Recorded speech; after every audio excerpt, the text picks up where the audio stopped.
الحمد لله وكفى وسلام على عباده الذين اصطفى. أما بعد شافع کون و مکان کی راہ دکھلاتا رہا، گمراہان شرک کو توحید سکھلاتا رہا. پرچم اسلام ابر درخشاں کے روپ میں بت قدوں کی چار دیواری پر لہراتا رہا. اس گلی میں عصر حاضر کا فقیر بے مثال سنت خیر الورا کے زمزمے گاتا رہا. ملت اسلامیہ کے درخشندہ ستاروں، آج میں آپ کے سامنے اسلام کا ایک عظیم سپوت اور مسلمانوں کے ایک عظیم محسن کا ذکر خیر کرنا چاہتا ہوں، جس کے فیوز سے ایک عالم نے استفادہ کیا اور کر رہا ہے، جس کی بے باک زبان اور بے خوف قدم نے ہزاروں گمراہوں کو راہ ہدایت سے روشناس کرایا، اور جس کی بے مثال قیادت میں ملت اسلامیہ ہندیہ نے اپنی دین و ایمان کی حفاظت کے لیے تن من دھن کی بازی لگائی اور بے مثال قربانیاں پیش کی. میری مراد حجت الاسلام حضرت مولانا محمد قاسم نانوتوی رحمۃ اللہ علیہ ملت اسلامیہ کے دھڑکتے دلوں جو وہی مجاہدین کے دل ہیں جنہوں نے باطل کو مٹانے اور اسلام پر پرچم لہرانے کے لیے تن من دھن کی بازی لگائی. حکومت برطانیہ نے ہندوستان پر غاصبانہ سکہ جمایا، اسلام کو مٹا کر عیسائیت کی تبلیغ شروع کی، ظلم و ستم کے پہاڑ توڑے گئے، کئی لاکھ مسلمانوں کو شہید کر دیا گیا. جن کے گھروں میں ہاتھی جھوٹ دے کے بھوٹا کھڑوا لے کر در کی بھیک مانگنے پر مجبور ہو گئے. شاہی خاندان کی بیگمات پھٹی چادریں سر پر ڈال کر گھروں میں کھانا پکانے کی نوکری کرنے لگی. وہ پردہ نشین عورتیں جن کے دیدار سے چاند شرط رکھتے تھے گندر کی بھیک مانگنے پر مجبور ہو گئی. ہر طرف تباہی و بربادی کا دور دورہ تھا، خون پانی کی طرح بہ رہا تھا. گلی کوچوں میں رات ایک طرف پرندے کے غریبے اور پرندے دن دہاڑے روز سے کھسوٹتے تھے، مسلمانوں کو کھیزیوں کے گھروں میں بند کیا جاتا تھا تو ہندوؤں کے منہ میں گائے کا گوشت ڈالا جاتا تھا. الغرض بری داستان خود سے لبیز ہے. بالآخر عیسائیت کو مٹانے کے لیے دہلی میں ایک میٹنگ بلائی جاتی ہے. بصارت کو بصیرت پر دے کر مولانا قاسم نانوتوی رحمۃ اللہ علیہ دور اندیش مشورہ دیتا، جس کے نتیجے میں ہندوستان میں عیسائیت کے ٹکر کے لیے فضا قائم ہو جاتی ہے.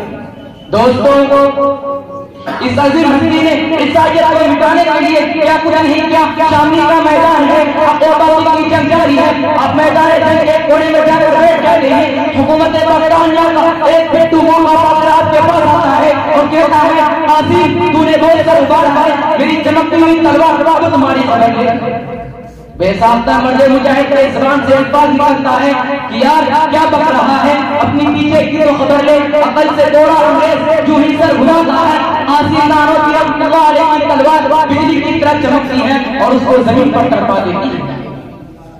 اسی جنگ میں موضوع کی کن پٹی پر گولی لگتی ہے، حالت دیگر گم ہو جاتی ہے. کپڑے خورش جناب اور ہے مگر مستقبلات کیا باہر ہوتا ہے اور دیکھتا ہے کہیں گولی کو نشان نظر نہیں آتا.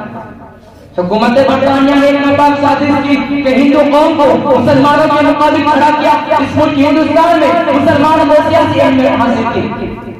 انگریز نے ہندوؤں کو آگے بڑھایا، مسلمانوں کو ہٹایا. جب معاشی و سیاسی میدان میں ہندو قوم آگے بڑھی تو انہوں نے مذہب کی برتری اور غلطی سمجھائی اور ہندو مسلم کو آپس میں لڑایا.